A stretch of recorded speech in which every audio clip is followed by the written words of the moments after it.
Good evening, ladies and gentlemen. Welcome to this hustings 3 weeks before you elect an MP for the City of Bath, and we all elect a government, or not, of course, in the strange and febrile political environment we're experiencing at the moment. Just a few points of housekeeping. It would be helpful if mobiles were on silent, obviously, but do keep them on in order to tweet using the hashtag BathDecides. And later on, when we open the questions up to the floor, if you could just wait for the roaming mic to get to you so that we can all hear the question. Our panel tonight consists of 6 of the candidates standing in the Bath constituency. They are Steve Bradley for the Liberal Democrats, Ben Howlett for the Conservative Party, Ollie Middleton for Labour, Julian Deverill for UKIP, Dominic Tristram for the Greens, and Lorraine Morgan Brinkhurst, an independent candidate. Ladies and gentlemen, your panel.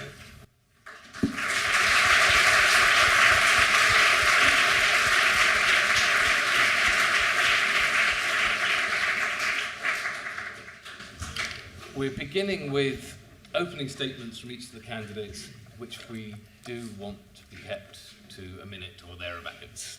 So if you could bear that in mind. And we will begin with Julian Deverill for UKIP. Well, hello again. Now, many of you will probably remember me from last time I was up at the university. I've since found out that many of the students created nicknames for us candidates, and I was quite pleased to become known as Mr. Maverick. Because let's face it, it could have been a lot worse, couldn't it? Now, I can't honestly say I know what it's like to be a student in Bath.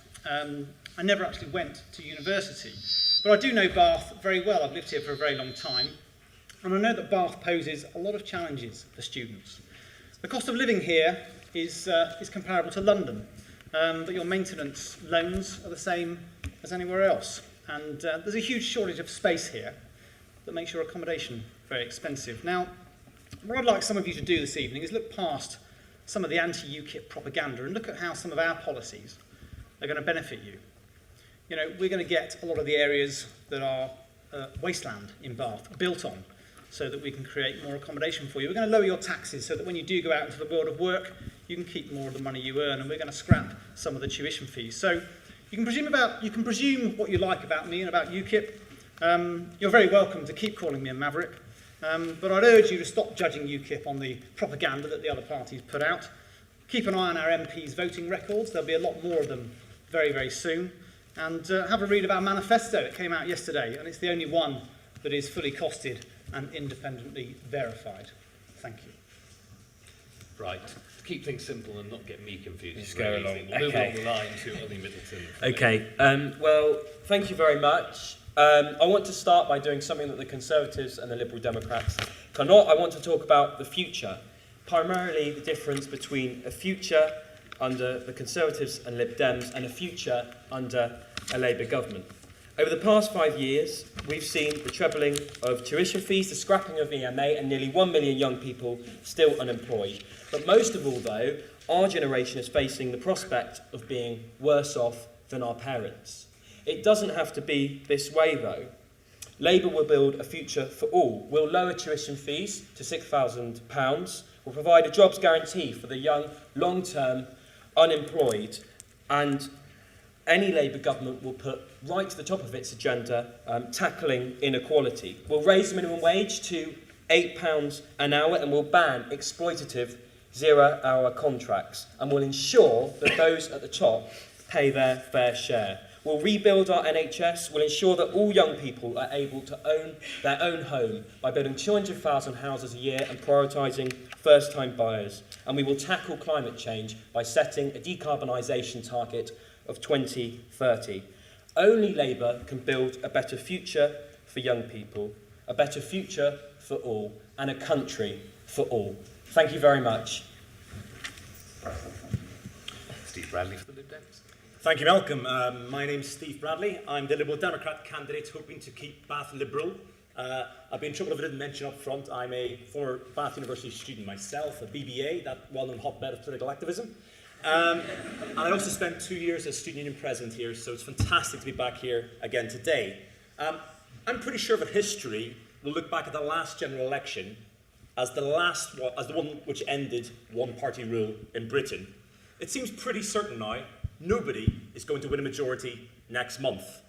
So the big question isn't so much who do you want as Prime Minister, rather it's who else do you want holding the keys and typing the destination into Britain's political sat-nav.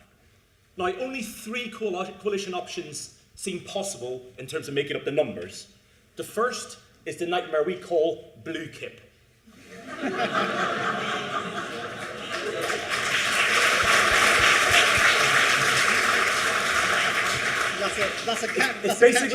It's a conservative government swerving off to the right to appease UKIP, a coalition obsessed with Britain's place within Europe.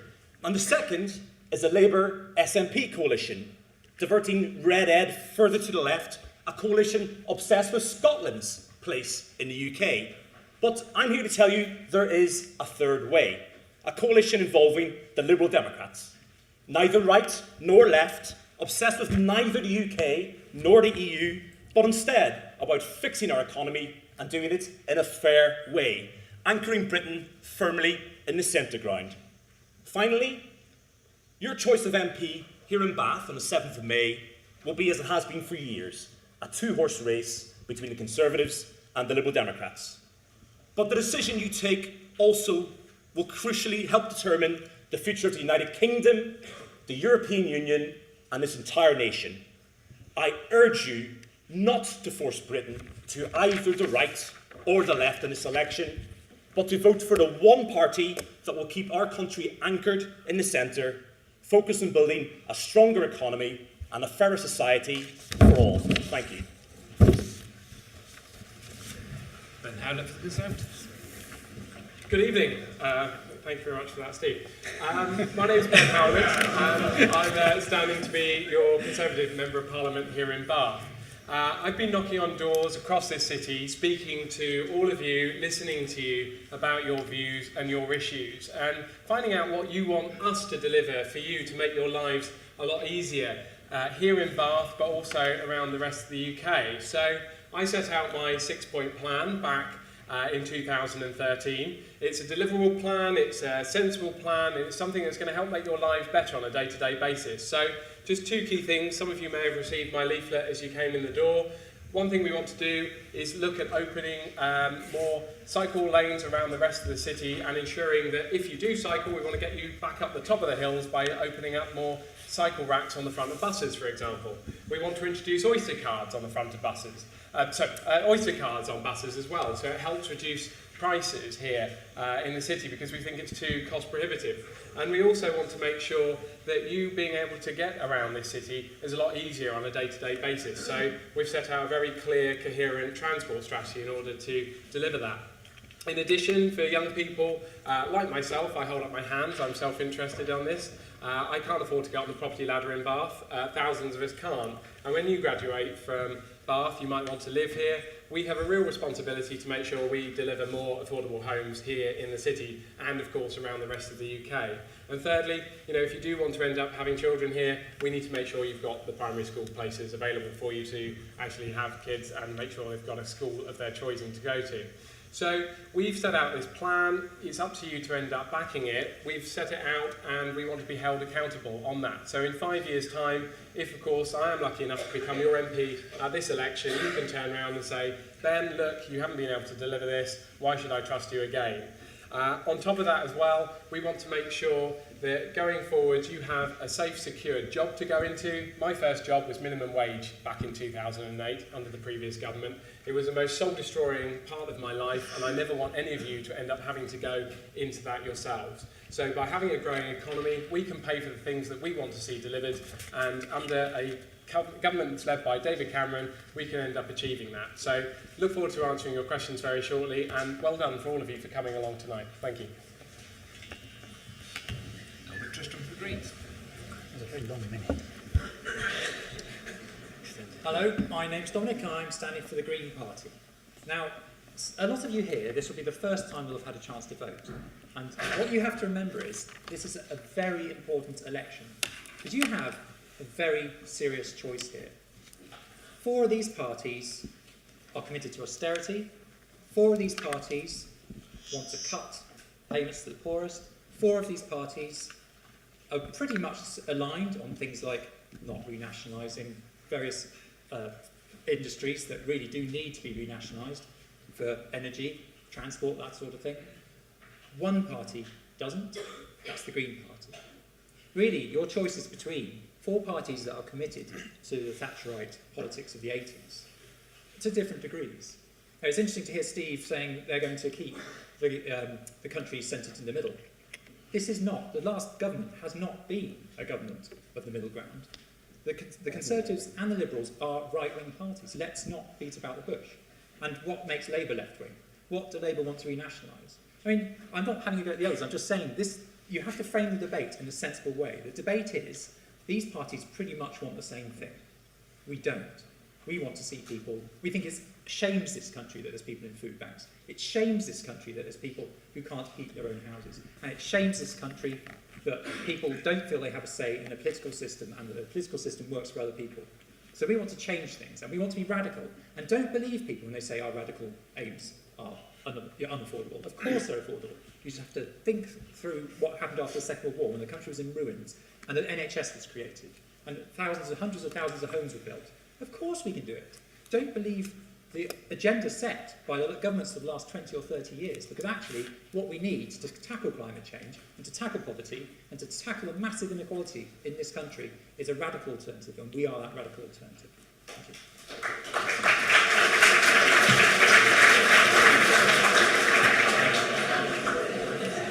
And finally, Lorraine. Could we...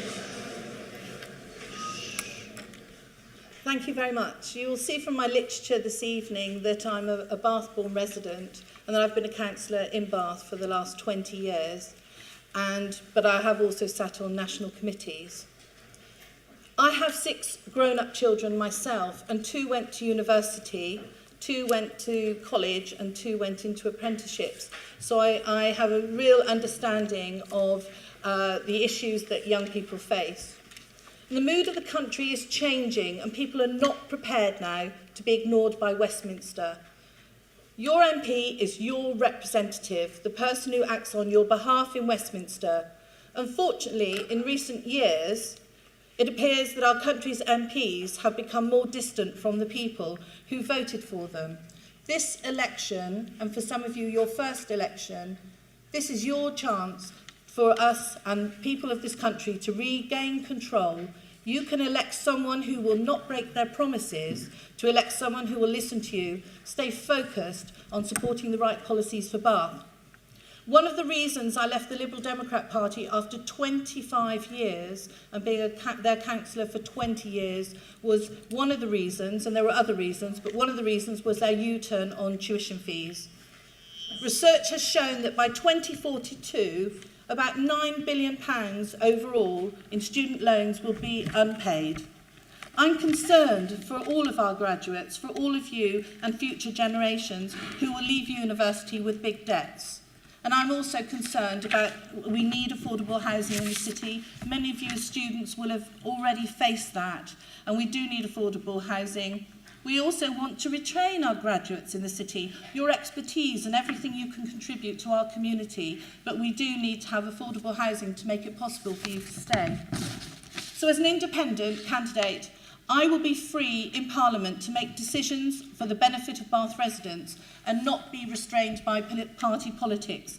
I'm the only one that will not have a party telling me how to vote. By voting for an independent MP, you can be sure that I will not succumb to the contemptible situation that previous Bath MPs have been in, where they end up voting against the wishes of the electorate of Bath and follow their party's directive. No more U-turns, no more broken promises. Bath deserves better. In closing, as an independent in Parliament, I will have the freedom to vote for policies that are right for the City of Bath, right for you and the right for our residents, and I will not have a party telling me how to vote. Your vote matters. A vote for me as Bath Independent candidate is a vote for the Bath, the best representation for Bath, a true voice for Bath. Thank you.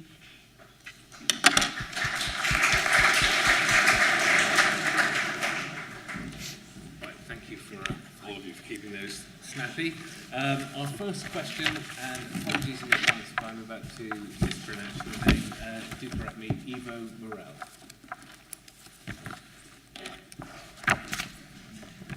Did I get it right? I think it was okay. So the Labour Party recently announced in their manifesto that they want to increase the top rate of tax to 50p. Do the candidates think that the economic recovery will be helped by taxing the rich more? Ben Howlett. The short answer is no, and the long answer is definitely not. So the honest answer is that if you end up reducing tax down from 50p down to 45p, which we did before in the very first budget, you actually end up increasing the amount of tax revenue into HMRC by sixfold. Economically speaking, it is illiterate to end up increasing the amount of tax because you end up bringing in a lot less, because there are, to be frank, those people who are wealthier in society go to tax lawyers in order to get through as many loopholes as possible. That means obviously then less money to end up paying on our public services. Do we want to put that all at risk and the 5 years worth of hard work of getting this economy back on track? Then I don't. I saw what happened under the previous government. I ended up living through and having my first job in 2008 when the Great Recession hit, as we now call it. It's been branded the Great Recession. And to be frank, I don't want that to wish. I don't wish to wish that on my worst enemy. To be frank, I don't want you guys to end up having to leave your university course and then go straight into a situation where unemployment is completely rife. We've done fantastic work over the last 5 years to get this economy back on track, and there's absolutely no point in giving the keys back to those that crashed the car in the first place with more of the same failed economic policies that will end up leaving us in a mess and leaving you guys without the prospects of a good future. Okay, well, it was a Labour policy-focused question to Ollie Middleton for Labour. Yeah, well, thank you very much for the question, Ivor. Yes, we are going to increase the top rate of tax because we think it's really important that those at the top do pay their fair share. As Ben rightly pointed out, the Conservatives and the Liberal Democrats have cut taxes for the very richest in society. They've cut taxes for millionaires at the same time when they've imposed the bedroom tax upon the poorest and most vulnerable. We think that that's absolutely inexcusable, so we are going to raise the top rate of tax. We are going to ensure those at the top pay their fair share. Now, Ben mentioned tax loopholes. Well, Ben, you'll be pleased to hear that actually under a Labour government we'll not only raise the top rate of tax, but we'll also close those loopholes as well. So that won't be a problem. Actually, just let me finish a second, Julian.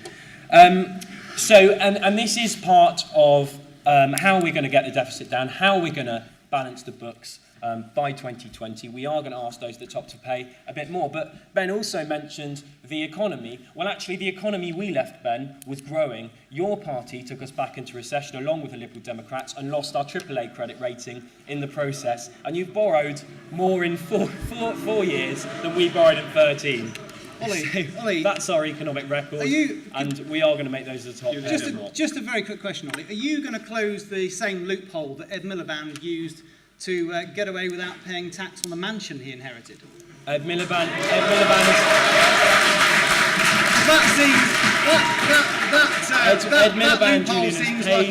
paid his taxes in full.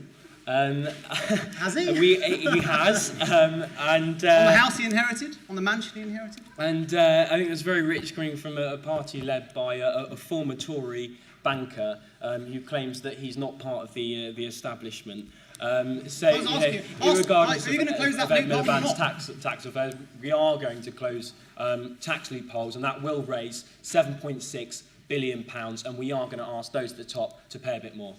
Right, Julie, do you want to carry on with the further answer? I think one of the things you have to ask yourself in this is what are we using tax for? Are we doing it to raise money for the Treasury so that we can pay for essential services, or are we doing it for other reasons? You know, we hear a lot about the politics of envy, and I think that dare I say it, Ben is right.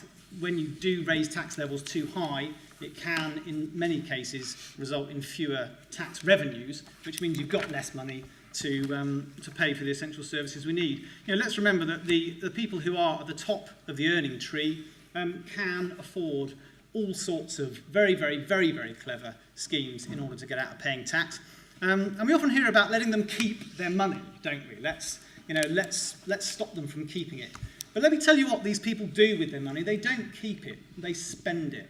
And when they spend it in the economy, that is what gets our economy going. That's what stokes the fire of the economy. That's what creates jobs. And that's what gets things moving. So make that clear distinction. What do you want tax for? If you want it to make very wealthy people poorer, then that's fine. If you want it to raise essential revenues, then you need to do it in the smartest way and set the rates as such that you will get the most for the Treasury. Steve Brown. Thanks, Malcolm. Sorry, Martin, apologies. I'll get that wrong again, don't worry. No offence. 3 points I want to make in this, but before I do, I really can't help but address some of the points Ollie made. I suspect it's going to be a theme tonight of Labour's collective amnesia of pretty much everything they did under 13 years in power. Labour in power for 13 years. For 12 years and 48 weeks of that, the highest tax rate in this country was 40 pence. Within the throes of an election, around about the same time now in 2010, they put it up to 50 pence in an utterly cynical gesture. Now, the top rate of income tax is 45 pence, so let's be honest, it's actually higher than it was under the Labour government. And I'm sure we'll see lots of other things under, whether it's top-up fees, whether it's housing, right to buy, NHS, tax loopholes. We'll see lots of other examples tonight of Labour's collective amnesia. The 3 points I want to make. Firstly, the Liberal Democrats are absolutely committed to balancing the deficit by 2018 and assuring free light for all. There we go. And that's one promise we'll keep. I thought that was more romantic. Our view is we're not going to do the Conservative approach of balancing the books 100% by cuts, by stripping 50 billion out of the public sector, nor are we going to do the Labour approach of effectively borrowing and not saying when they're going to pay off the deficit and paying billions of extra pounds in interest. So we do expect the wealthier to bear some of the burden of what needs to be done to balance the books in this country. And ways in which we said we'll do that, we've got the higher value home levy. You may know of it as the mansion tax. Liberal Democrats, it's an idea we've had for a long time, to take in a small bit of tax on properties worth over £2 million to ensure we can get people contributing that way. We want to close a lot like capital gains tax loopholes. Very importantly, on banks, we want an extra 8% corporation tax on the banks to claw back the money for under Labour's control. We had to pay them to make up for their part in crashing the economy. So yes, we do believe the richest should pay a bit of the burden towards balancing the deficit. Final 2 points. Firstly, when Labour left government, people started paying tax at £4,500. Minimum wage is the equivalent of £12,500 a year. So the lowest paid were paying tax under Labour, and it was just being given straight back to them in working tax credits and benefits. No dignity in that at all. Huge amounts of wasted bureaucracy. I'm proud, the Liberal Democrats in our manifesto, we said we would take the lowest paid out of tax. David Cameron said on the TV debates it couldn't be done. We've delivered it in this government. Nobody pays tax now until they earn £10,500, and we want to push it up to £12,500 to make sure nobody on minimum wage pays any tax, because you just end up giving it back to them anyway, and there's no dignity in that. And finally, why it's all important is, if we don't stop the situation Labour created, where every year the country spends more money than it brings in, things will go horribly wrong. So that's why we have to do all these to balance the books. Lorraine Morgan-Brink has questions. A former Lib Dems. Yes. Well, I have principles, and that's the reason why I made the decision in January to go independent, so that I could be a true voice. Over the last few years, I've watched this government, and I've listened to the politicians, we've seen the U-turns, and we've seen people continue to struggle. Food banks were mentioned earlier. Even in Bath, we know that half the people that go to food banks are in employment, but they're not earning enough money. So it's not just people who are receiving welfare state money, we are finding people who are in employment. This is absolutely disgusting. The minimum wage needs to be increased. But going back to the actual question, I think I agree with the amnesia, because Labour, they created some of those loopholes. The loopholes didn't start in the last 5 years. They started years before that with the previous government. So the major parties here are saying how wonderful they are and attacking each other, but they all forget that they've all contributed to this. And this is the problem. We have seen that.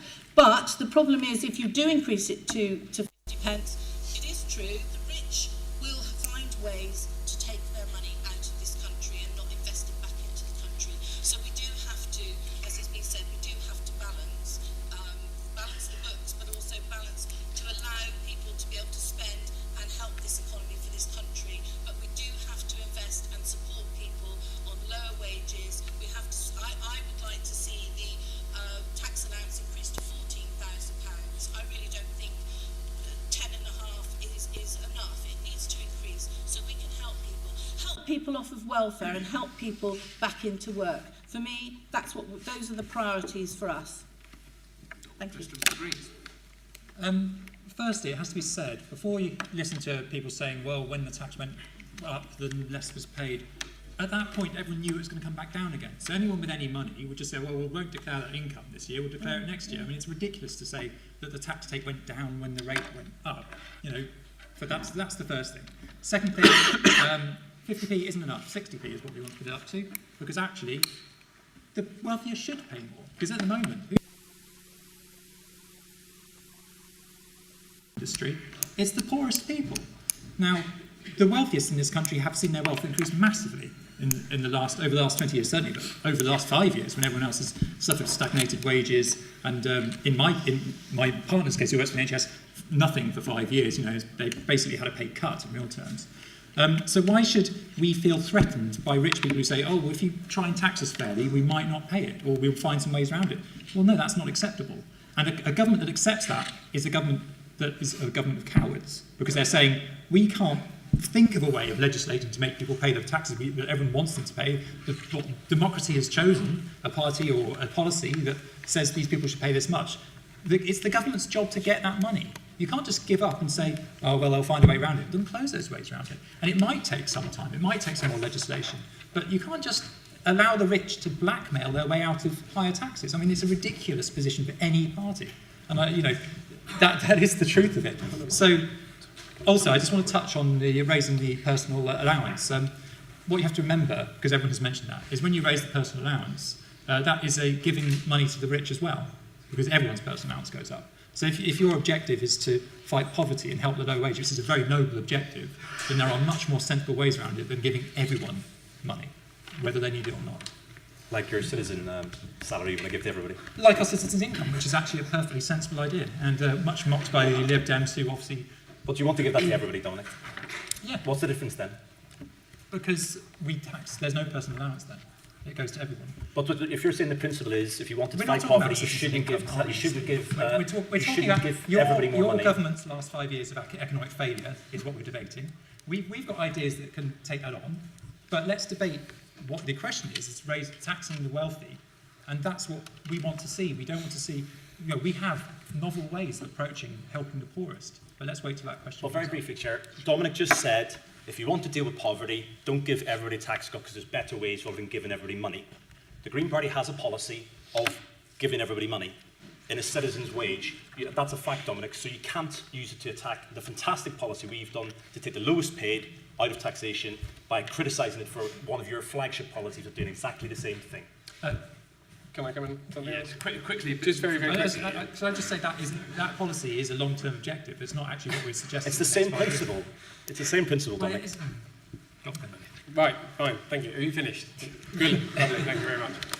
Just to say, look, all these parties around this table at the moment are ending up faffing around the fact that over the last 5 years, we've ended up with some of the best economic growth rates at any time in the last 10, 20 years here. We're looking at more people in jobs than has ever happened in our previous history. We've ended up in Bath, a massive reduction in unemployment, massive reduction in welfare. We've ended up with more people being taken out of tax, and I very much hope that the Liberal Democrats will also back our plans to get more people out of tax altogether up to the minimum wage threshold, because to be frank, I think it's very much unfair that people It's been our policy for 5 years. It's been yours for 5 weeks. You haven't delivered it, and you haven't pushed for it. Because you stopped us delivering it in government. You haven't pushed for that at Because all you've in stopped us government. delivering it in You government. haven't pushed for that at all in government. And the thing is that the Liberal Democrats are stuck between a rock and a hard place at this election, in that they know that this election is really going to be a big choice between the Prime Minister and David Cameron or Ed Miliband, and they will end up promising you the absolute earth, like they did at the last election, be unable to deliver it. And we've seen here that there are other parties around here which have taken notice of that. And what you'll hear over the next hour or so is someone that will basically promise the earth, and that needs to be addressed. Very quickly, Yeah. you need to get more into it. Sorry, Ollie. I can We are moving on. Obviously, Ben will make the political points. Firstly, it's been very clear. We've had our commitment to taking the lowest paid of taxation. Your own leader said live on television the country couldn't afford it. It's in I don't our think I need to say any more about it, because he's realised it's damn popular. That's why, having stopped us doing it. But the important bit, Ben said, and I touched on this in my opening introduction. Ben said it's a choice between who's going to be Prime Minister, between David Cameron and Ed Miliband. Yes. But really, if we're honest, neither of those people will have a majority of their own. So who's really going to decide the direction this country takes is who they have to work with. and good luck if it is independent. So it's whether it's UKIP dragging them off to the right and being obsessed with Europe, or whether it's the SNP dragging the government off to the left and being obsessed with the union, or ourselves. We're wandering away from. No, so very quickly. I was going to say, I mean, interesting to hear Ben's views on the recovery. Yes, the economy is recovering, finally, but let's not forget, this has been the slowest recovery in 100 years.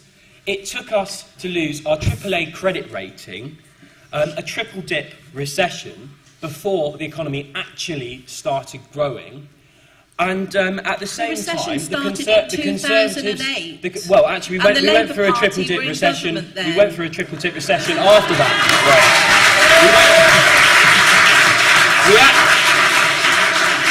Actually, Lorraine, thank you for that, because as Lorraine has just pointed out, the Oh, my economy was pleasure, growing. We went Ollie. through another triple dip recession, and the Tories have failed on their own terms. They said that they would wipe the deficit by this point. That was just justification for extreme austerity measures. That has not happened. You failed on the economy, and you failed on the deficit as well. So the idea that the Conservatives and Liberal Democrats are now here, giving themselves a pat on the back, it's been the slowest recovery for 100 years, and you have failed on your own terms. Let's not put it all at risk then by Come having on, you then. guys. Okay, let's wind this up. We do need to move on. I'm not looking at my watch, so I'm bored by you, by the way. We need to get more into it. The second question tonight is from Oliver Diss.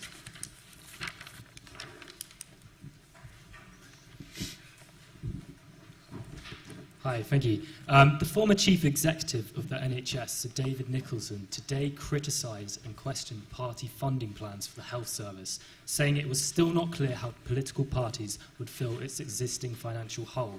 Which party can actually best secure the future of the NHS? Seems to agree on this. There's a few things we've had to say about the NHS. Anyone who knows about it, and I am a hospital governor at the RUH, so I know about it reasonably well, will know that the last 5 years has been chaotic, misguided, ideological privatisation agenda that has destroyed jobs and services. Most hospital trusts now running a deficit. And there's waiting times are longer than they've been for a long time. And it's a shambles. It's an absolute shambles. The staff are demoralised. There are now 7 layers of management instead of 5. You know, the whole thing was an absolute shambles. And you have to remind yourself that David Cameron lied to you before the last election when he said no more top-down reorganisations, having planned the biggest reorganisation of the NHS in its history. So that's and so funding. So the specific issue. I think people are genuinely. But this is relevant because confused about these costings of different parties. Yes, but that funding has cost billions. That reorganisation has cost billions.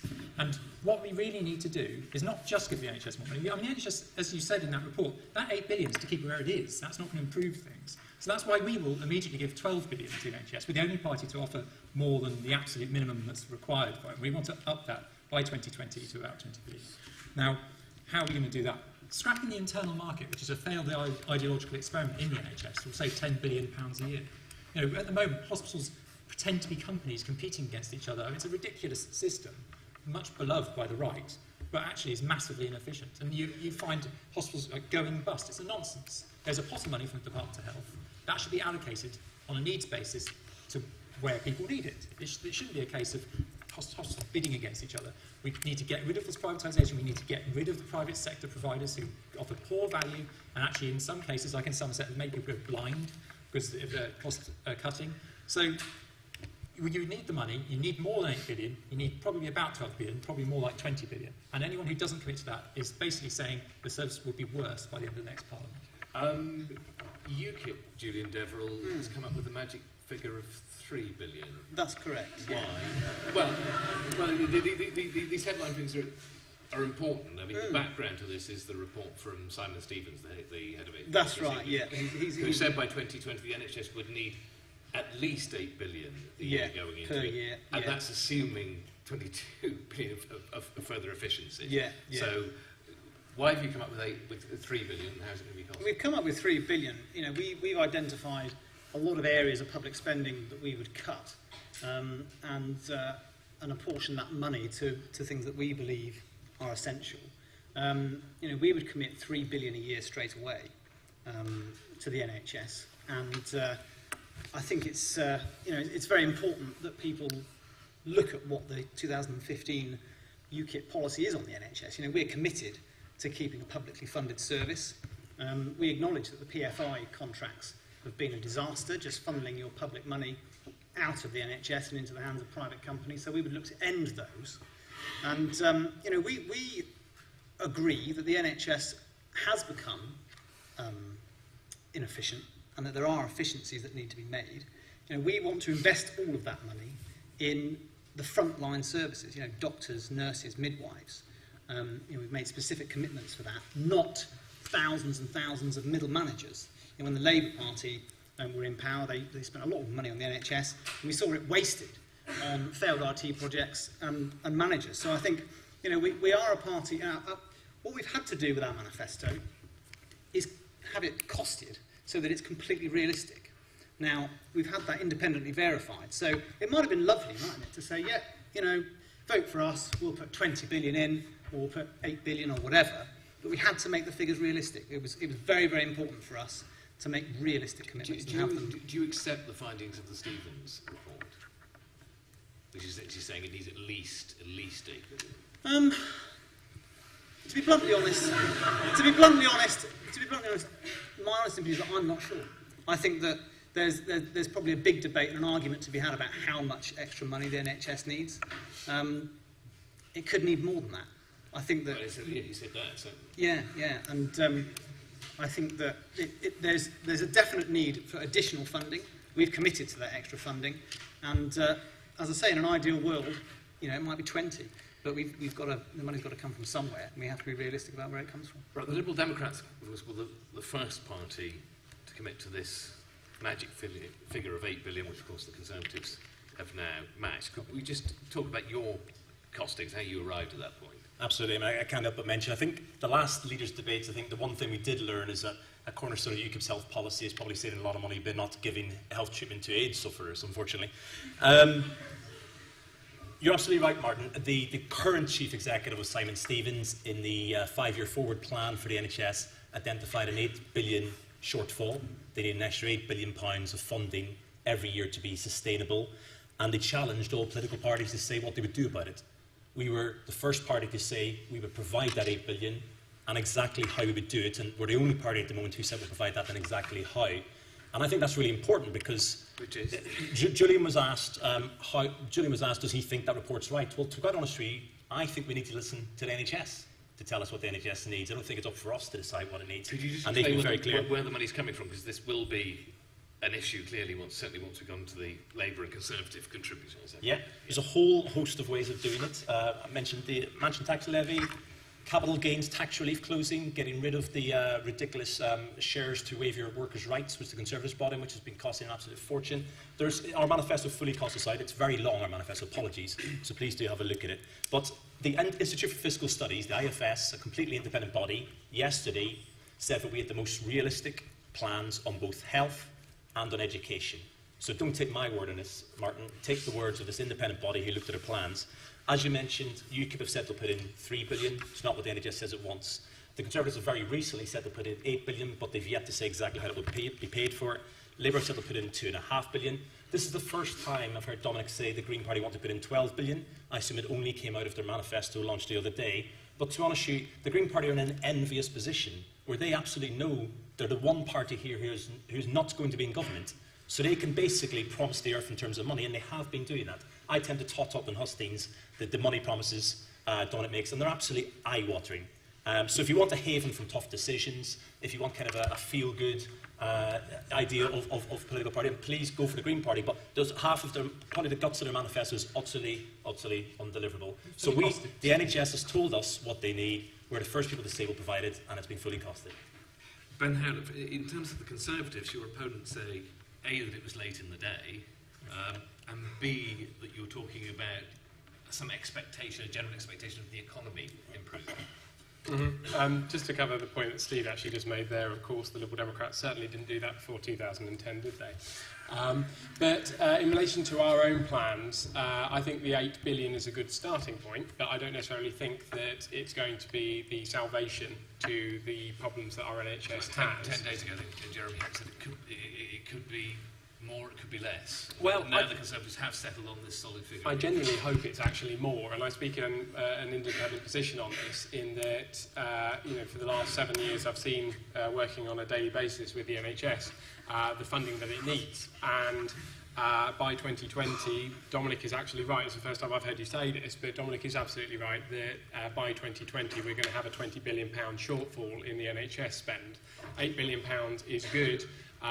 8 billion is obviously going to help in some areas of our NHS provide the services that we need, but still we've obviously got to have a massive debate in our country as to what the future of NHS is going to look like. A system that was created in the 1940s that was set up for you to retire at age 65 and then likelihood of you dying by the age of 75 cannot cope with a system where you've got a population of over 300,000 people above the age of 100 by 2025. This is incredibly alarming that no politician for successive generations has been willing to make that fundamental argument aware to the British public.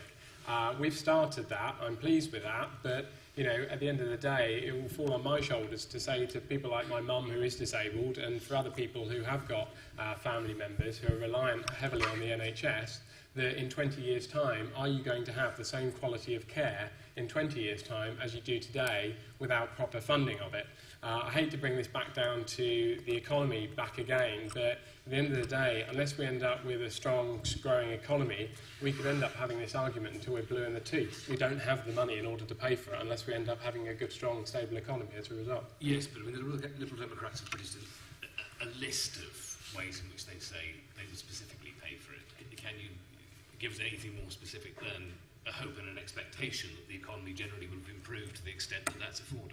Yeah, I mean, the Chancellor set out in the previous budget £50 billion worth of savings that want to be made in the next few years. But that was before you committed to $8 billion for the NHS. So it would actually come out as a part of the plan. So if you end up, say for example, 12 billion in welfare savings and then also 15 billion in non-government, in governmental department savings as well, then that 8 billion would effectively come out of that. Plus also, if you end up with a strong growing economy, then increase in tax revenue would end up paying quite a lot of that off. So you'll take the money from welfare and give it to the NHS to deal with the welfare victims when they come in with health needs. You know as well as I do, as you've been a party of government, like we have, that we have comprehensive spending reviews as of every year that we are in government. And every comprehensive spending review, we don't know what's going to be in that until it's presented before Parliament in every year. And we've had the previous comprehensive spending review, so you've got a good idea about what we're setting out in terms of government savings over the last 5 years. Thank you very much to the Liberal Democrats for helping us get that through. But also, in the next following 5 years, we've also got another set of comprehensive spending reviews, which will decide where the savings are going to be made and where that money is going to be spent. This is wait to see. Ollie Middleton, we're in a position now where Labour, which by any standards has made a major issue of the NHS, is actually pledging the smallest increase in spending. It's per year. I mean, is it right if I go on to that in a second? I mean, I just want to deal with the question in hand, which was which party can best secure the NHS's future. Well, I believe fundamentally that the best party to secure the future of our NHS is the party that created it. And as Dominic rightly pointed out, the past 5 years have been absolutely disastrous for our National Health Service. We had the biggest top-down reform in history, costing £3 billion. No one asked for it, no one voted for it, and our NHS certainly didn't need it. It opened our NHS up to limitless privatisation. And actually our record on the NHS speaks for itself. When we left office, the NHS was running at record satisfactory levels. Waiting lists were at an all-time low. And I think what we're hearing from the Tories and Lib Dems is the usual hypocrisy, because under both of these parties' watches, the money being put into our NHS in real terms has actually gone down. Yes, we will invest £2.5 billion a year. This means more frontline staff. We will also integrate the health service as a whole, which will lead to a more efficient, more effective service. But our key promise, certainly in my mind, is that we will put patients before profit once again by repealing the absolutely disastrous Health and Social Care Act. Yes. Well, as I said earlier, I worked in the health service in Bath for 25 years. I worked at the Royal United Hospital in 3 GP practices. I left the health service in 2001, and the following year I was Mayor of Bath, and I remember going to the RUH there was an event, and I met a lot of former colleagues who all said to me at the time, Lorraine, you got out of the NHS at the right time. Now, I wonder who was in government then, in 2001. So, it's not an issue, it's not just an issue... Lorraine, I'm happy to talk to your friends, but as I said, our record speaks for itself. I was very respectful when you spoke. I didn't interject. I waited for my chance to speak. So, it's my turn to speak now. Okay, go ahead.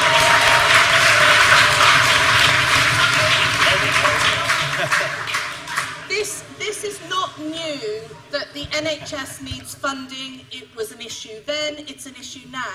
But we also have to think about social care. Just not think about the NHS in its own little bubble, because there are issues where more money has to be invested in social care. Sometimes we have to find that people have to pay for their social care. Then we get bed blocking, so that costs the hospital a lot of money while they've got people still in bed where they're trying to find them residential care, or they're trying to find them home care so they can move them home. So it's not just the NHS in the bubble, it's also social care. And the money does have to be invested. I know that as myself, if I'm the independent MP for Bath, that I won't be walking through 10 Downing Street as the MP, as the Prime Minister, but I will vote for what is right for the NHS and the policies that come forward that make sure there's investment in the NHS, but also investment in social care, so people have the complete package. Then that's what I will be voting for as your MP. Thank you. Okay, so very quickly, just pick up on something that Ollie said. He was saying how the best party to trust with the NHS is the party that created it. But I don't think the Labour Party of today really resembles the Labour Party of the 1940s. Back then, the Labour Party was run by working class people. Today, it seems to be run by millionaires. And these are the people that have brought the PFI contracts to the NHS, which just leach billions of pounds of taxpayers' money, as I've said, into their friends in the private sector. And I find it astonishing that we hear all these conversations about billions saved and billions spent. And this happens every election. These conversations take place, but every parliament, your political leaders get it wrong. Their sums don't add up. That's why we are in a state of having a 1.5 trillion national debt. Their figures never add up. We always have to borrow extra money. And I find it astonishing that we still have the same conversations today. We know what the outcome is going to be next The conversation wandering back to the economy as well, so I want to move on to our next question, which is from Alice Elliott.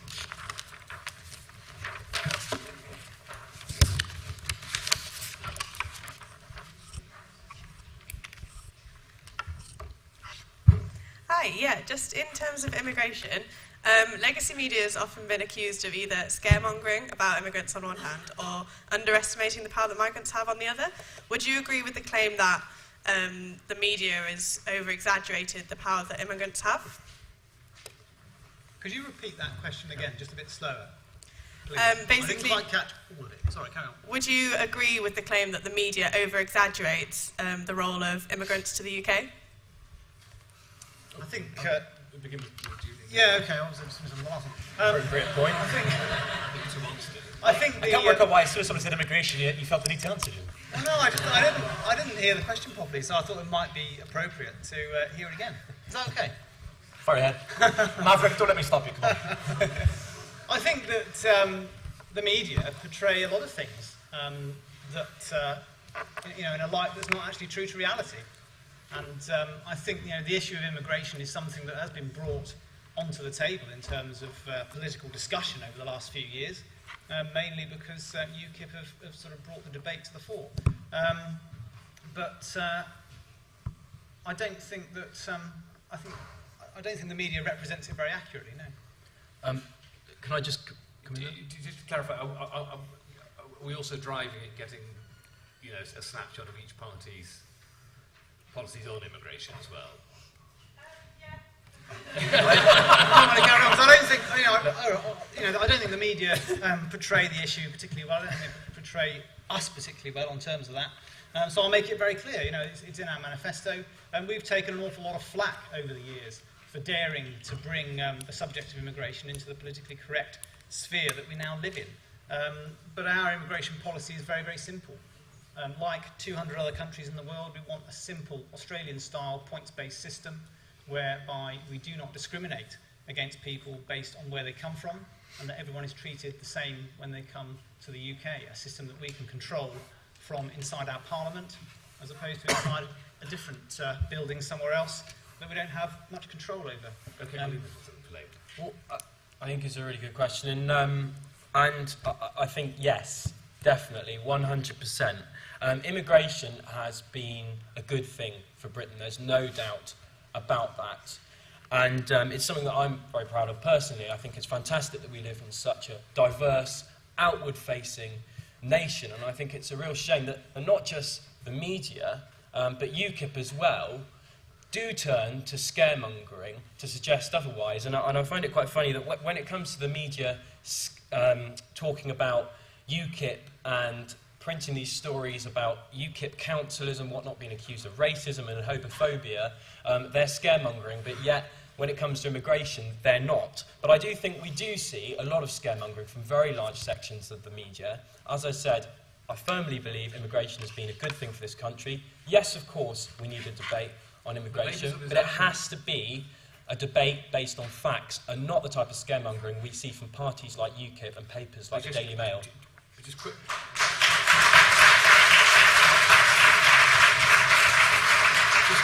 Just quickly on Labour's stance. Labour does have plans to curb and control immigration, though. Well, what Edmund Miliband has set out is said to ensure, in certain cases, yes, I mean, when certain countries joined the European Union back in the early 2000s, a number of people that were estimated. Moving on, you've got plans. You're not entirely happy. What we want to ensure is that the rules are fair for everyone.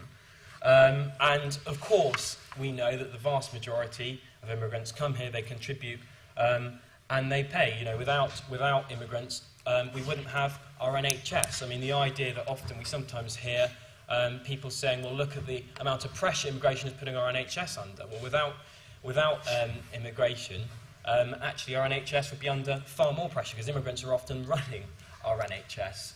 But no, I mean, yes, Martin, we have set out rules to ensure that immigration is fair, but that's two very different things. Ben Howlett, I mean, it was unquestionably hugely embarrassing, wasn't it, for the last government, the present government, of course, until election day. It went down the route of setting this target and then spectacularly failing to meet it.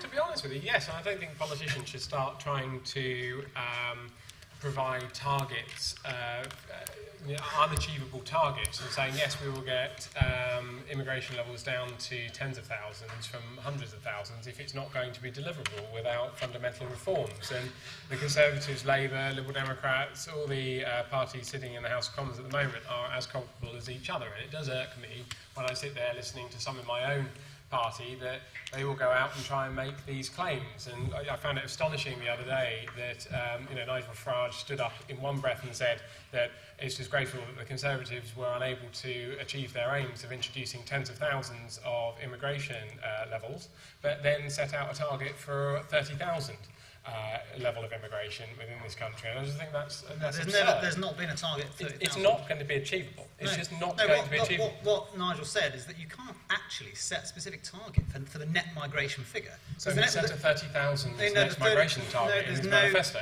There's no 30,000 target. It's all on your because billboard, the net figure has to take into consideration people coming in as well as people going out. So to actually try and set a specific target for it is you know, the thing that irks me about politicians is that they will set out a stall and then try and effectively bribe people with these big, grandiose promises that aren't achievable. I'll give you an honest answer. There's inside the EU immigration and outside the EU immigration.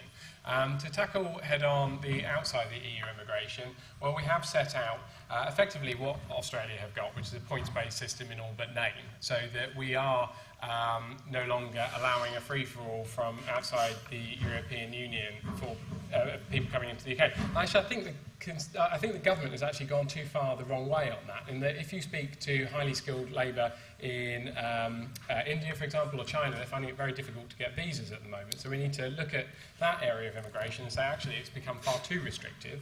Whilst in terms of inside the European Union, I thought the Prime Minister was incorrect when he went out there and said that we will set, as a part of our renegotiation strategy, caps on inside the European Union migration levels. It was unachievable. The Germans were naturally going to turn around and say, no, hold on, this is a founding principle of the European Union.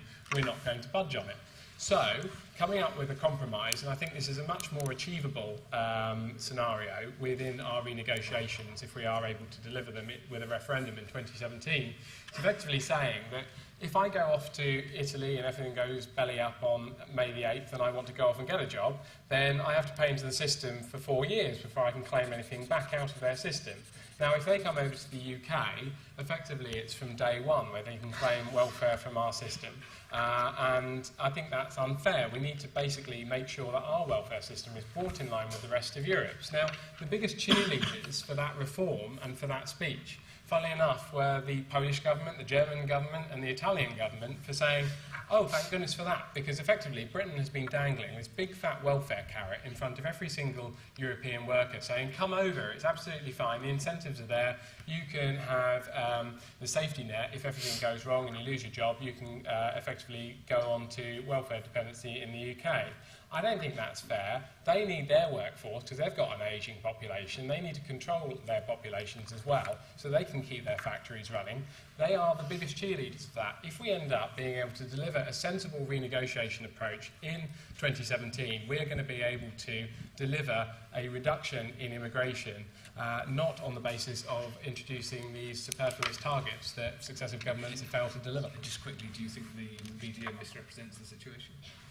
In some instances, yes, and parties also misrepresent the situation as well. Parties have a great ability to whip up the storm, and they're all at the moment trying to out-UKIP without being sensible about it. The Conservatives, Labour are starting to do it, and even the Liberal Democrats, God forbid, are starting to put on their leaflets, we want to control our borders. For a pro-immigration party to do that, I find it mad. I want to hear if Ray Morgan-Brinkley wants to add. Thank you very much. Well, there are two scenarios here. We have immigrants who come to this country with skills, go into employment, and they contribute to taxes and the economy.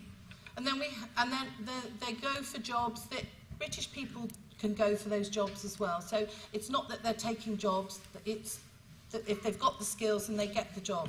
But the second scenario that has to stop are people who come over to this country and then they straight away they start getting money from the state, welfare from the state. So they're the two scenarios. And what I have to say is that over 2 million Brits live across Europe. Quite a lot are working. Some are not just expats who have retired abroad, but they are working and they're running businesses, and we've seen it when we've all gone on holiday, bars and restaurants and that sort of thing.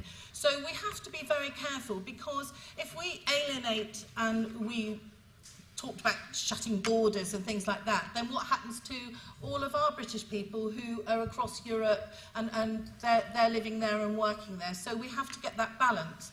But I know that Ben has just said, well, by 2017 there'll be a reduction in immigration, but you've been in government for the last 5 years, so why hasn't it happened? Why didn't it happen with the previous government as well? Again, it's one of those issues that hasn't just suddenly sprung up. It's an issue that's been going on for years, and I would have liked to have seen all of that happen in the last government and not be promised that this is going to happen in 2017. Thank you. Okay, Steve Bradley, you're going to be part of the last government. Yeah, I mean, firstly, to be fair to Julian, I do think that UKIP would hit its net immigration target. Not so much, if UKIP government, not so much because they'd stop people coming in, but I think they'd have a stampede of people heading for the exits if UKIP were ever to run the place.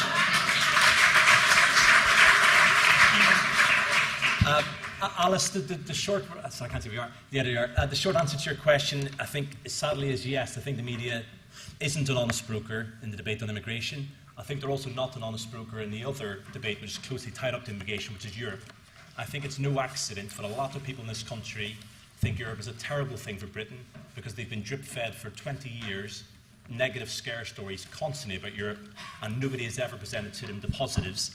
And I think that we're reaping that 20-year harvest now, unfortunately. Net immigration, overall, it's demonstrably a very good thing in this country. We know that from the UCL study, which came out last year. We know that from certain sectors of our economy which just would not survive without immigration.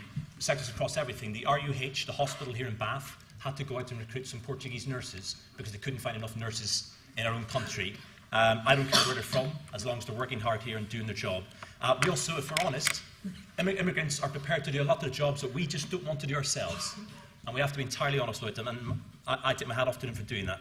The Liberal Democrats want, we believe in the European Union, and everybody has to be honest, and nobody's mentioned it, not even UKIP tonight. In the European Union, you cannot stop internal immigration. But you know what? I don't have a problem with that.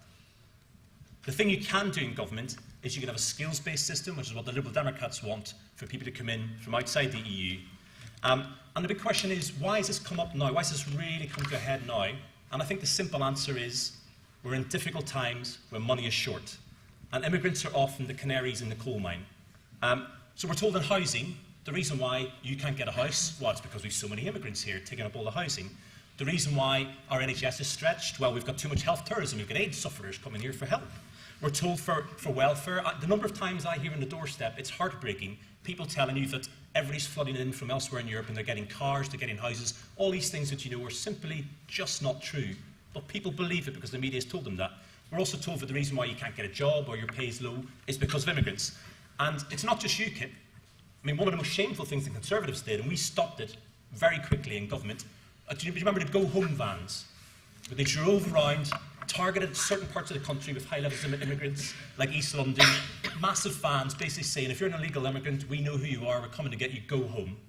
It had no impact at all on people, and as soon as we found out about it, we stopped that in government. So the vast majority, in my view, of immigrants are here to work hard, to pay tax, to make their lives better, to improve our country for us as well, and I, for one, welcome that. So,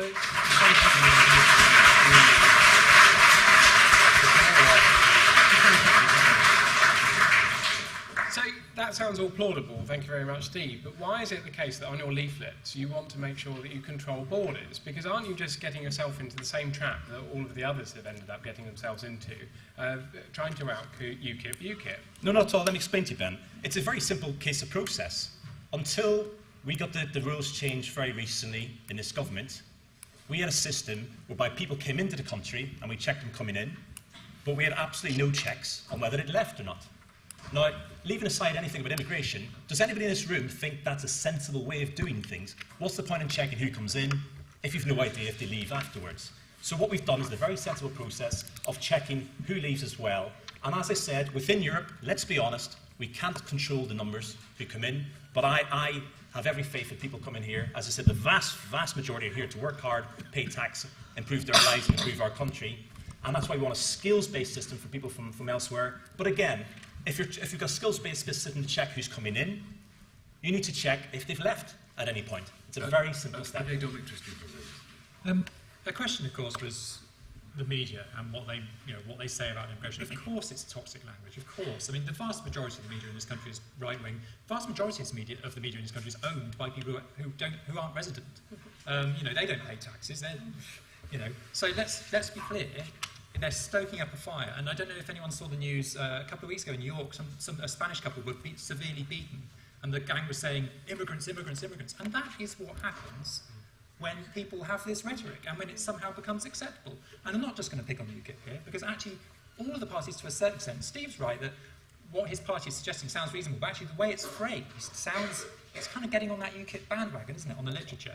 And you might have seen the racist mug that Labour did, I can't remember what it said on it now, it was sort of Board of Tougher Immigration Controls or something, and that's like one of their key pledges on a mug. If you have a mug that says tougher controls in immigration, that's buying into that rhetoric.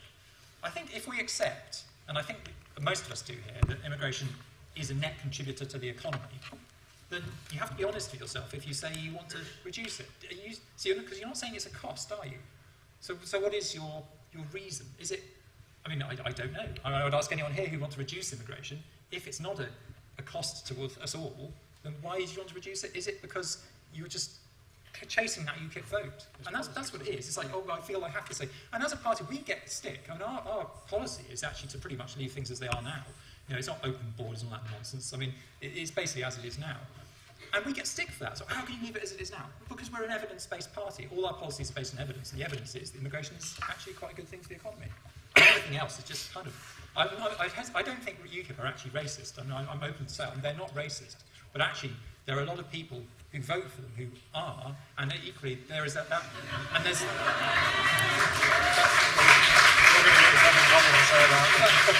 but not exclusively them, and that is a vote that some of the parties are chasing. It has to be said. And we just not... I think you'll find that there's probably racist people out there that have voted for all the parties. No, you're right, but there's a reason why... They're not being elected as councillors. There's a reason why the MPs... Fortunately, they are in UKIP's case.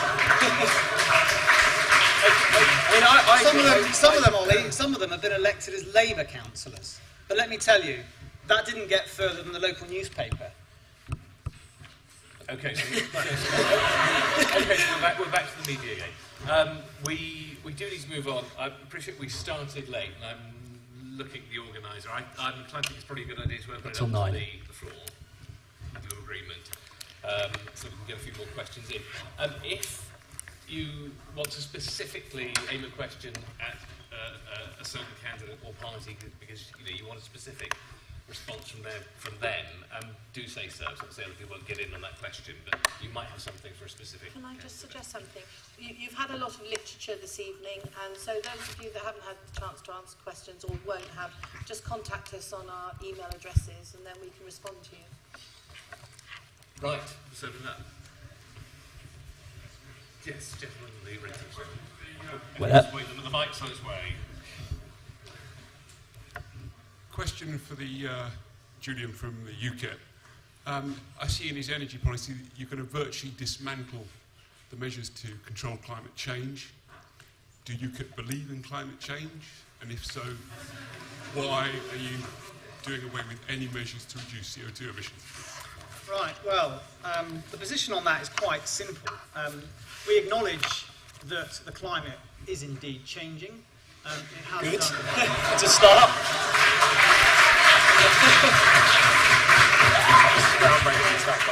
Because it would be pretty crazy to say that it wasn't.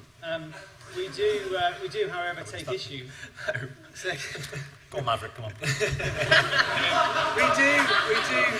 We do. It's about man-made. Yes, the issue is how much of it is man-made, and in this country we we're contributing, I think it's less than 2% of global CO2. What we've seen is an awful lot of measures, political measures brought in to lower our CO2. We've seen the Climate Change Act. We've seen lots of extra taxes put onto our power generation sources and things like that. And what that's done is caused a lot of damage to our economy. In many ways, it's actually forced carbon production out of the UK. We can wash our hands and our conscience is clean, while a lot of that energy, a lot of that manufacturing and things like that go out to countries where there's fewer regulations and where the energy is cheaper. And it's also put us into a situation where the cost of energy has gone up. We have very, very poor people living in this country who can't afford to heat their homes anymore. And I feel very sad that the sort of very misguided energy policy that has sort of been rushed through before there's been any sort of viable, cheap alternatives have forced people into fuel poverty. So, we're looking at it from a realistic perspective in terms of putting the British people first and looking after the people in this country. And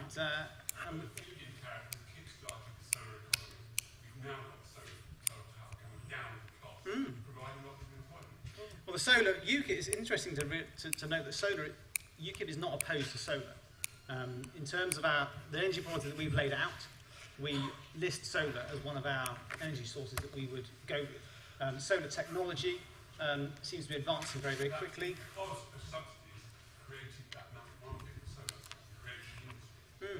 Well, maybe so, but we have a situation.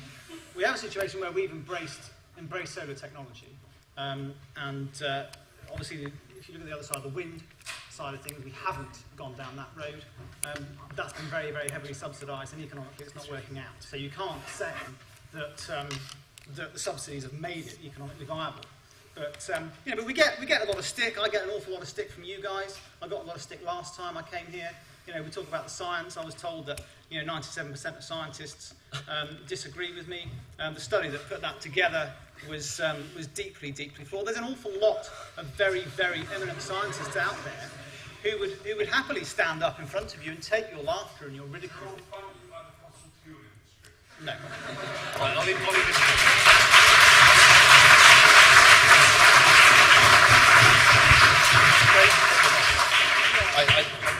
I don't necessarily feel Julian answered the question there. UKIP don't believe in climate change. As far as I know, UKIP are actually committed to abolishing the Climate Change Act. We are. Which I think says it all.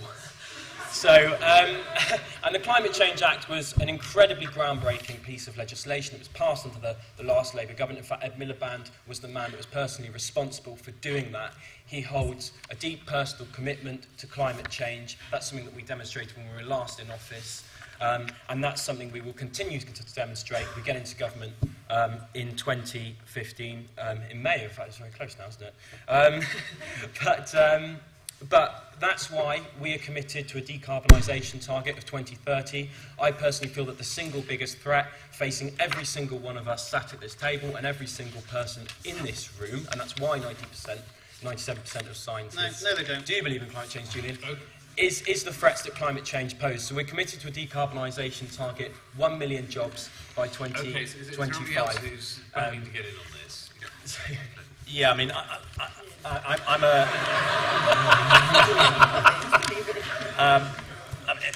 a lifelong environmentalist, way longer than I've been involved in politics. I genuinely believe in it. I'm really pleased to hear Ollie say what he just said about climate change. It's the first time he said it in about 15 hustings.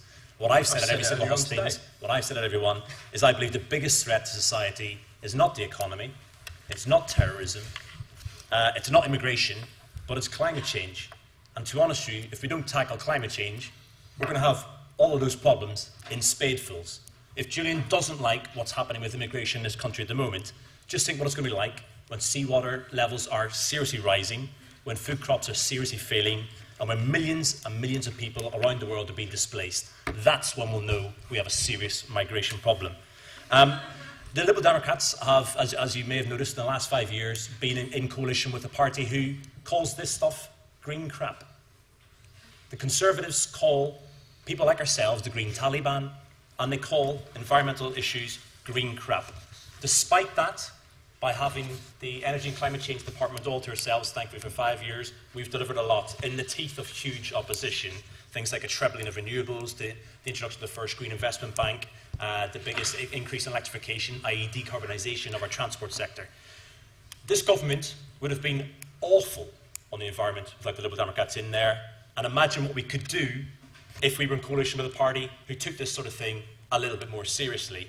And finally, do have a look at our manifesto online. We're very clear. In the first 2 years of a government that Lib Dems are involved in, we want to have 5 new green laws which will create a permanently greener Britain. And personally, I've said it constantly, I want to make Bath the greenest city in the UK. Thank you. Renewable energy.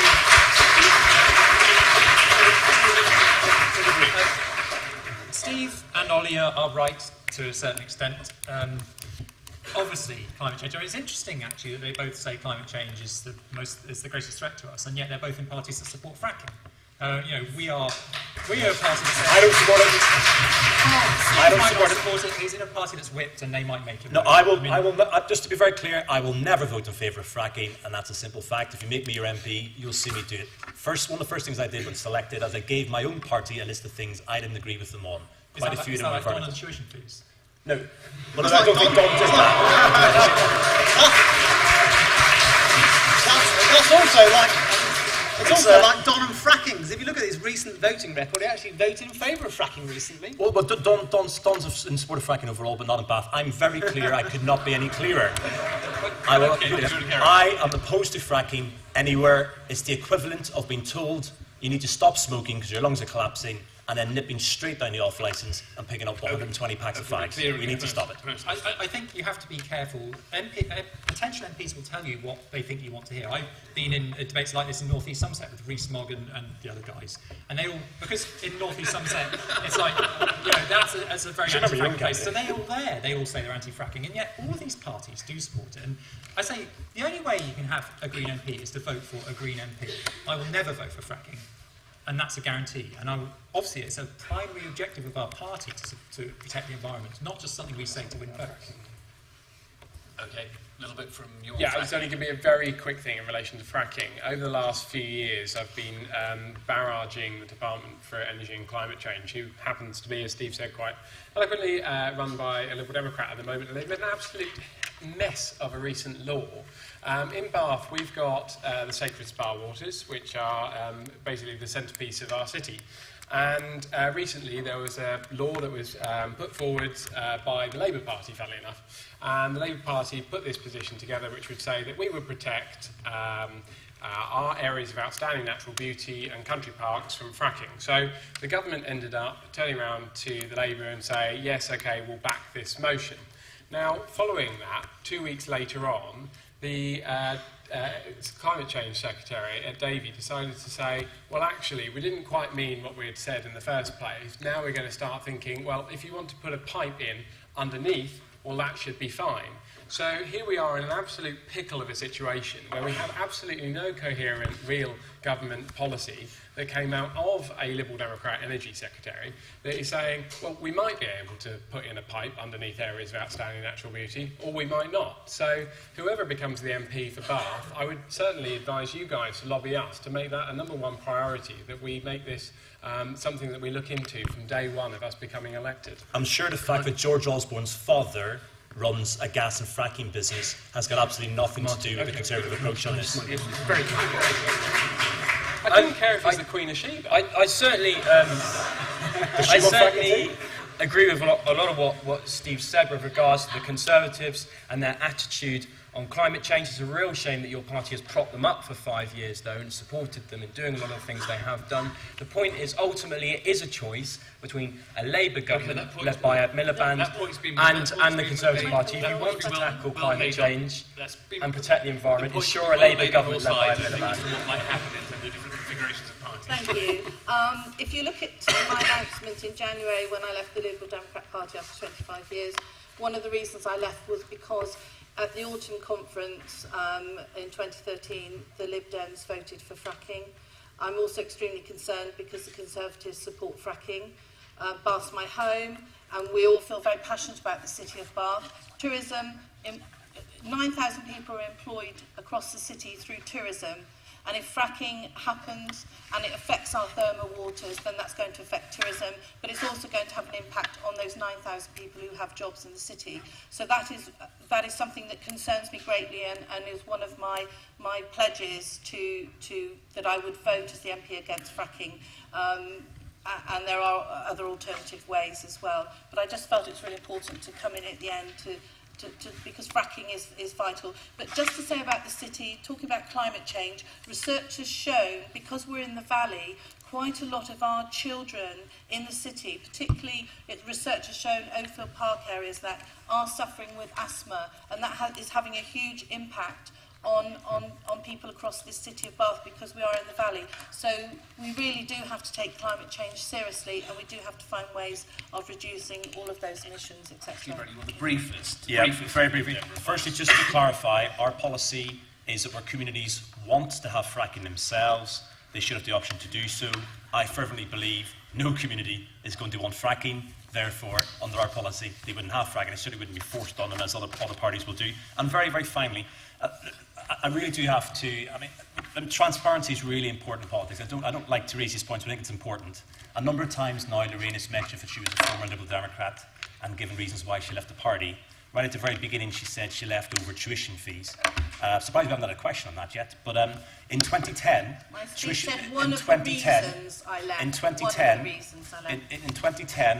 the tuition fees debate and debacle happened.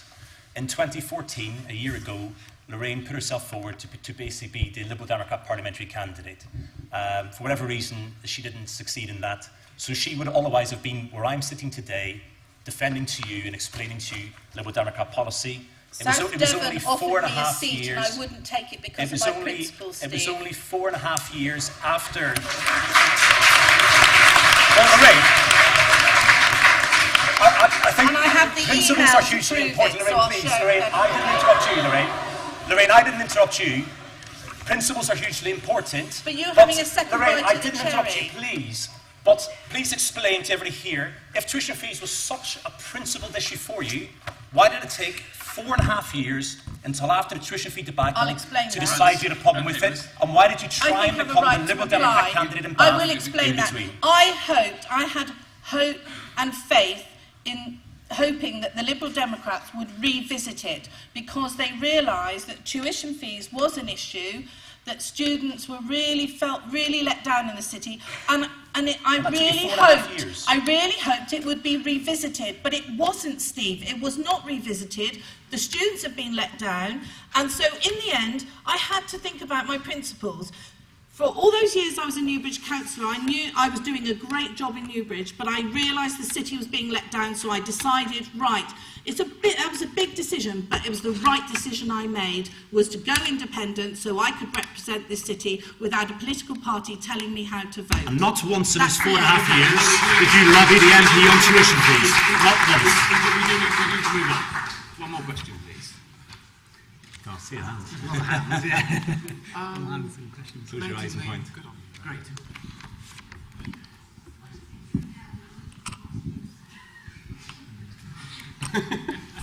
Could be a while. Just so you hear it. I'd like to ask about kind of low-cost housing. Obviously, at the moment, I think there's 1.8 million households on the waiting list for social housing. The Conservatives have decided that the solution to that is to sell off more social housing. I'd just like to ask about where other parties stand, and also to Ben specifically, how can right to buy at this point, when we've got a severe housing shortage, be a good idea? Okay, well, I think it's probably sensible to begin with the Conservatives. We can try to keep this reasonably brief so we just get a sort of, in a nutshell, what the proposals are. The difference this time, compared with what happened under Thatcher, was that we have proposed under the Right to Buy scheme that the money that is created out of selling homes to those people in social housing would be ring-fenced and then spent on new social housing. Under the Thatcher government, it was the plan to sell off council homes but not build any new ones. Under this proposal, we've learned from the mistakes, and actually we want to see more social housing being built. Just to say, in relation to the numbers of social housing and the amount of council homes that's being built now, it's at the highest levels anytime since 1991. And that's a fact. You can check it if you'd like to. I would be very concerned if the government decided, if the Conservatives turned around and said, right, okay, we're going to start selling off social housing without adequately replacing or increasing the numbers. And I think it's a very important point that on the Conservative side, we want to get more people onto the housing ladder. I can't afford to get on the housing ladder. Thousands of us can't. We need to be building literally hundreds of thousands of homes.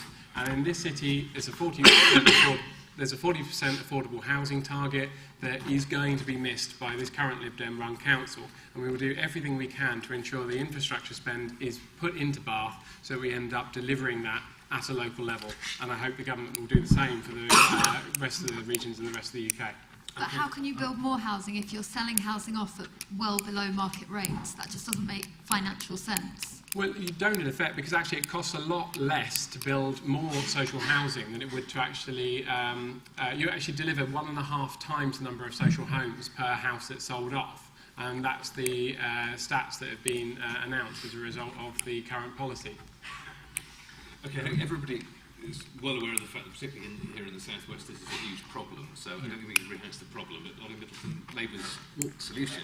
So, I mean, I completely agree. I mean, in Baines alone, in fact, the waiting list is at 5,000. That's something we've made a real priority to try and tackle locally. I mean, I find it absolutely absurd that actually the root cause, or partly the cause of the housing crisis we're now facing today, is because a woman called Margaret Thatcher sold off all of our council houses back in the 1980s. The Conservatives somehow think it's an answer to sell what remaining housing stock we have off to the very same landlords. Now we're in a situation where often those homes that were previously council housing are in the hands of wealthy landlords who are charging massive amounts in rents.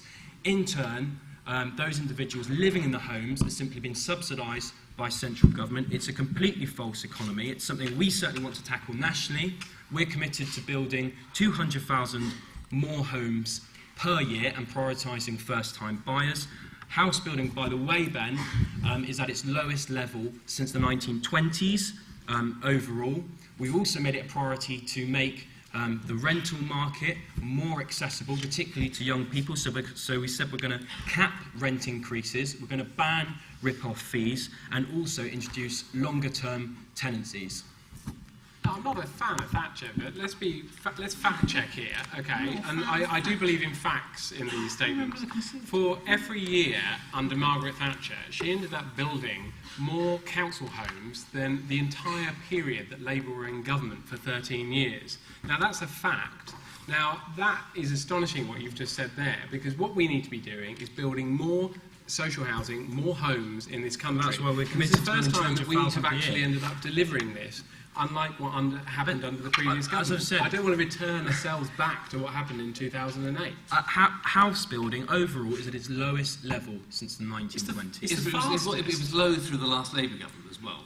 We didn't build enough houses. We've already said that. But actually what we had to do is instead focus our efforts on getting the standard of housing up to an acceptable level, because under the Tories, social housing was completely neglected, and as a result, we had a huge number of people living in social housing, living in extreme conditions, so we had to spend an awful lot of money investing in those homes and getting those standards up.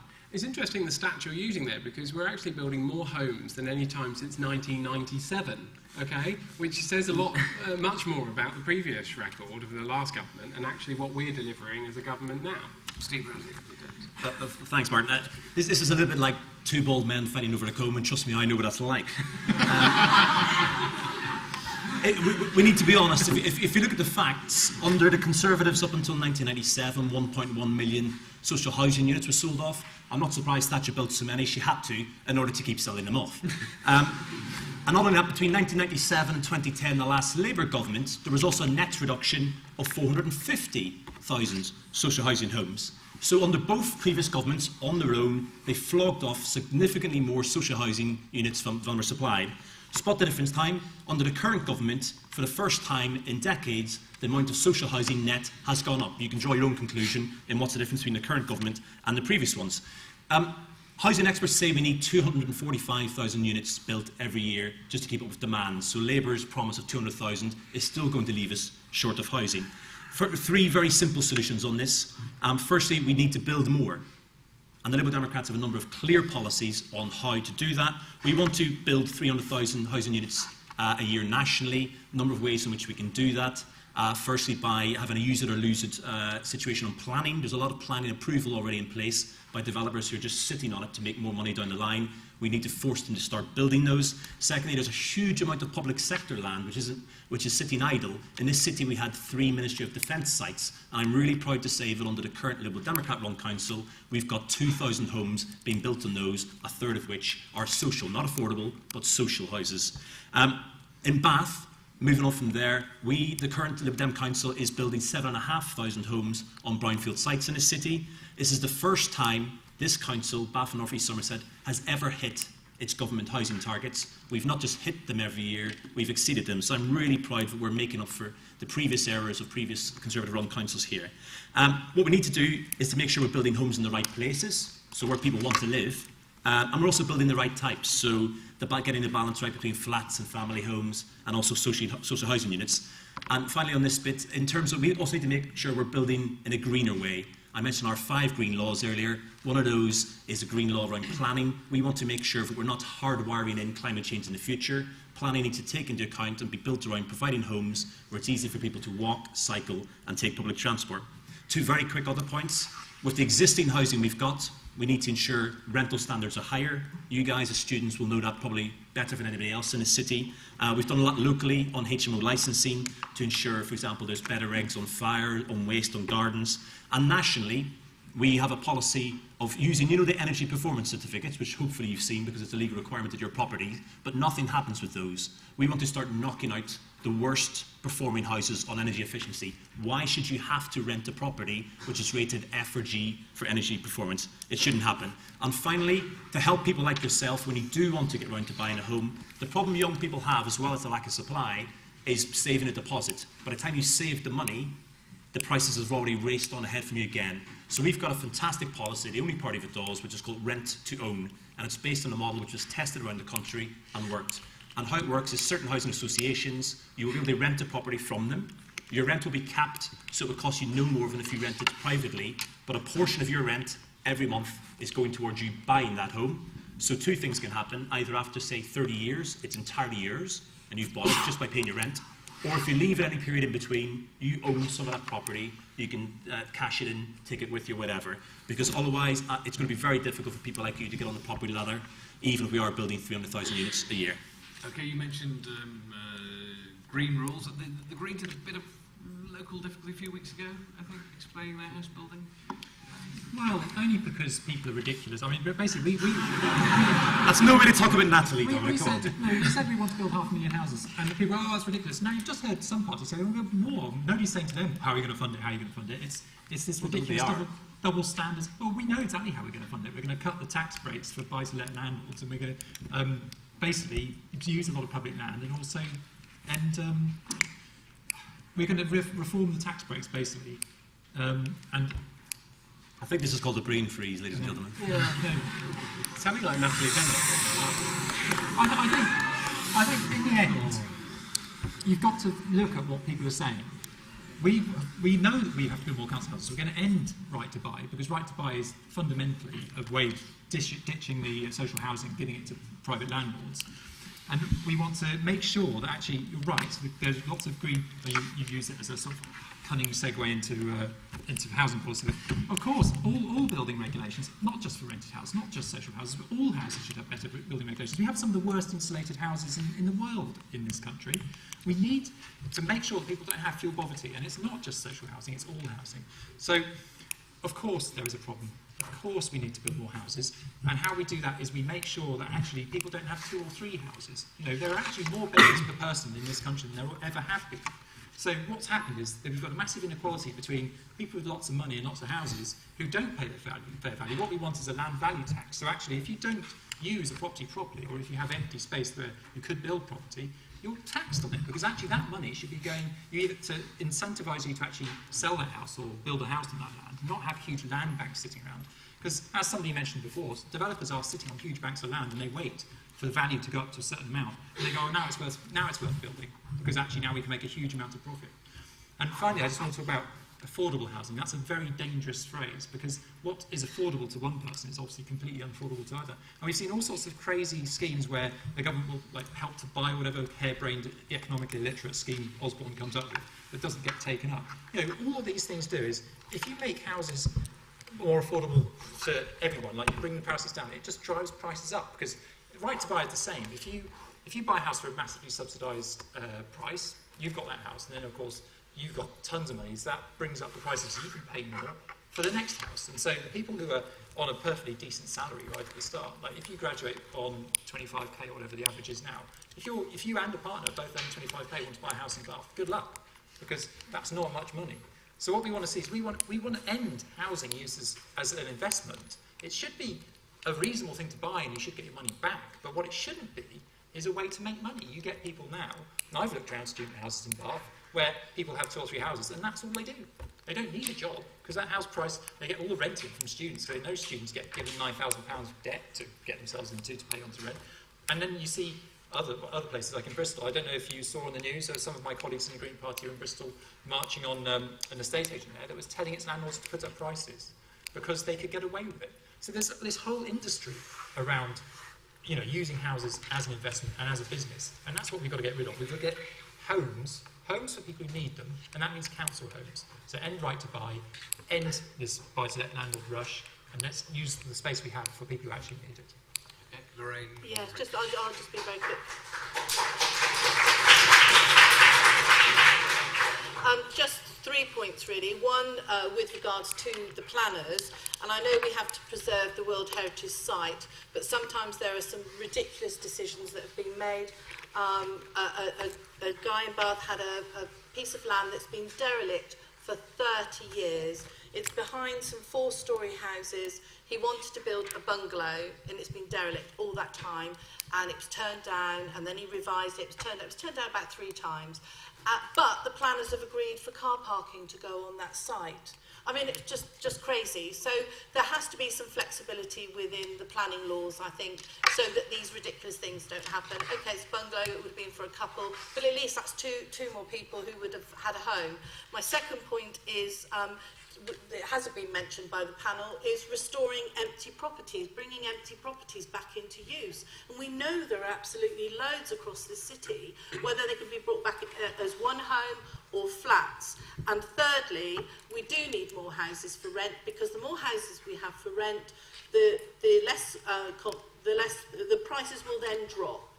I mean, we're seeing that 3-bedroom houses in the city are £1,100, £1,200 a month. That's before people are paying their bills, their electricity bill, their gas bill. So we do need to have more available for rent, so that then there won't be the high rental charges, because there'll be a lot more property out there and the landlords won't be able to charge so much. Thank you. Just 3 points. Quickly, Yeah, very quickly. I'm still finding it astonishing that Ben says he's not a fan of Thatcher, which must be difficult being in a party that still absolutely idolises her. In terms of housing, we do have a housing crisis. We need to build. Doesn't Nigel Farage? I think he said he wants to keep the flame of Thatcherism alive. Sounds like the next question right there. No, I think if you forget about the housing. Yeah. For the record, Farage didn't say that. The press said that he said that. Keeping the flame of Thatcherism alive. No, he didn't say that. Okay. That's a little media soundbite for you, Ollie, that you'll no doubt take away and enjoy. Well, back onto the subject of housing. It's the 3rd time you've called me a maverick, Steve. You're obviously with the students on that one. We do have a major problem with housing. I think there was a statistic released recently. We need to build a new one approximately every 7 minutes to keep up with demand. For a number of years now, we've heard politicians talk about how they're going to try and sort this out and how they're all going to start building lots of houses. There seems to be a lot of talk going on and not enough building. And I think that it's important that we look at some very specific policies that are going to get building happen, get building going on. We've released some quite good policies in terms of incentivising developers, actually giving them decontamination grants, some big tax breaks in terms of the stamp duty on new homes that are built on brownfield sites and things like that. You've got to understand that when you get developers involved in those sorts of projects, they have to build certain amounts of affordable housing for them to be able to do it in the first place. Bath's a good example. There's lots of wasted sites in Bath. Since I was a small boy, these sites have been derelict, and they still are now. And I find it, extraordinary that we have this housing crisis, and all this brilliant space hasn't been built on, hasn't been used. So let's get building on it. But I think that sadly, that the amount of demand that's required, 1 every 7 minutes, the chances of us actually meeting that in realistic terms are very small.